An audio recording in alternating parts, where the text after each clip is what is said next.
All right, well, after Jeff's luxury trip to Denver, I feel like I just associate him with the Denver Summit. But Jeff, we know that Houston have their issues. We're going to talk about them in a bit. But looking at it from the Denver Summit perspective, this felt like a statement win. Yeah, I mean, I think Houston, to your point, was you have to take the quality of opponent into effect. And it is, we'll get to Houston because that's been disappointing after the hot start that they had, encouraging start. But I think Denver has been a team, certainly among the expansion teams, that has looked more competitive. They have the talent, and I think that you look at what they've been able to do. They've blown leads, most points dropped from winning positions coming into this weekend. That's a problem they need to address, but they've been in games, they've had the talent, and I think you look at what they've been able to do with Yaz Ryan, Natasha Flint. I think Melissa Kostler's been spectacular for them. So they have some really good pieces, I think, to be competitive as a mid-table team, try to get in the playoffs. And this is sort of everything bearing out in one game for them, finally putting points on the board, putting goals on the board. Ali, what stood out to you? I think it's exactly what Yasmin Ryan had mentioned in the presser, where she had said, you know, it just takes time to build relationships with your teammates, and that confidence that goes along with that, and making each other look good and setting each other up for success. So I think now that she's had a handful of games with the team, she's able to then, you know, feel a little bit more confident in, you know, her style of play, but also just her role and expectation of what she needs to provide in order for them to be successful on the field.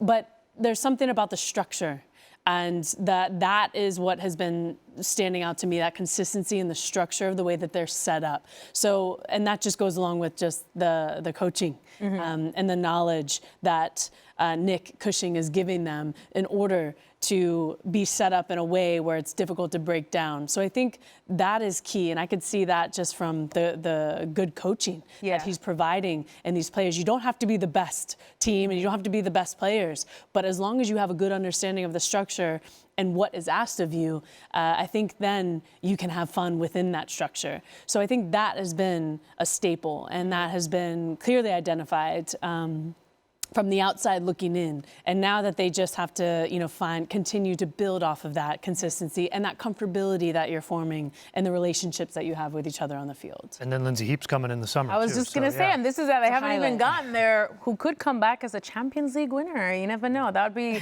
a nice feather to have in their cap. All right, so it's all good in the hood for Denver. Shall we talk about Houston, guys? Because, Jeff, as you were saying, it really is looking like a world of issues, especially after what was a hot start. Yeah, I mean, the midweek rotation that they had in Utah, I think, is somewhat excusable. Utah's been on a hot run, but then you look at this game against Denver. It's not just the goals conceded in the volume of 4 of them. I mean, they looked slow. They had no urgency in defending, and they were stretched. And you look at that 3rd and 4th goal that Denver scores, and the space between that back line and the midfield that they allow. I mean, I took a screen grab while I was watching at one point. It was actually the Utah game, but it was the same issue where Tanaka receives a ball in the middle of the field. This was the midweek, and there's nobody within 10 yards of her in a full radius, and she's 25 yards from goal.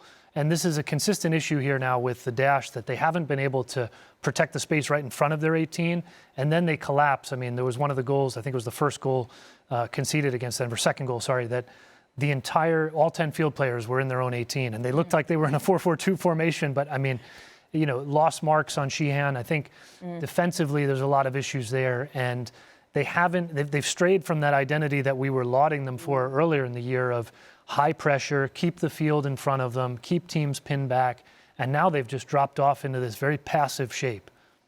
4th straight game now, Ali, without a win. Are we sounding alarm bells? Slightly. This league is sometimes very chaotic. Yeah. Oftentimes. Yeah. Very chaotic. And any team can show up and then go on a win streak of 4 or 5 games. So you can never count anybody out.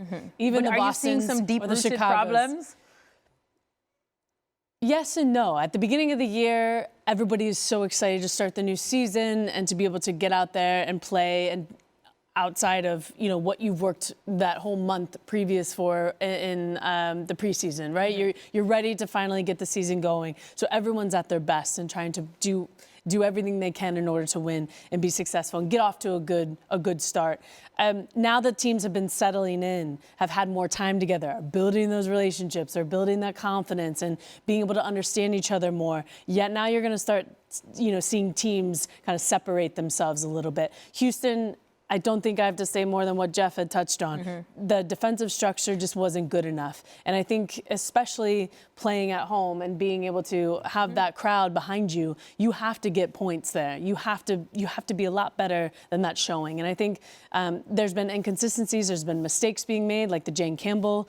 She's going to be, the pass right to the center forward. That's really difficult. But then good teams and good players are going to capitalize on that, especially in this league. We can't have, any more of those mistakes happening against really good players. Top international players are going to come in and punish you for that. So those mistakes have to be limited. And I think they do have plenty of time. Yeah. We're barely at the heart of the season. I wouldn't count anybody out. I wouldn't, alarm the sound the alarm. Sound the alarm. Calmer alarm moment here. Calmer alarm moment. But any team can go now and shift it to 3-4 games on a winning streak. But I think that they have to go back and they have to figure out what was doing well for them at the beginning of the year and try to get back to that. Like Jeff touched on, that high press. Yeah. They were, be able to capitalize on the transitional moments that they would then, defend really well and then create opportunities off of that. So if they can get back to that, then I would say they're going to be okay. And Fabrice Coutras had said post-game, they lost Mackenzie Roby for a season-ending injury. Kiki Van Santen not in this past few games. So I think, I don't want to say he was making excuses, but he was pointing that out at least, right? And then, they're young. They've started a lot of rookies. So I think maybe to Ali's point too, there's like this learning curve that maybe wasn't there those first few games, but has sort of shown up. But it doesn't, even those absences up front doesn't excuse the defensive issues that I think have been huge.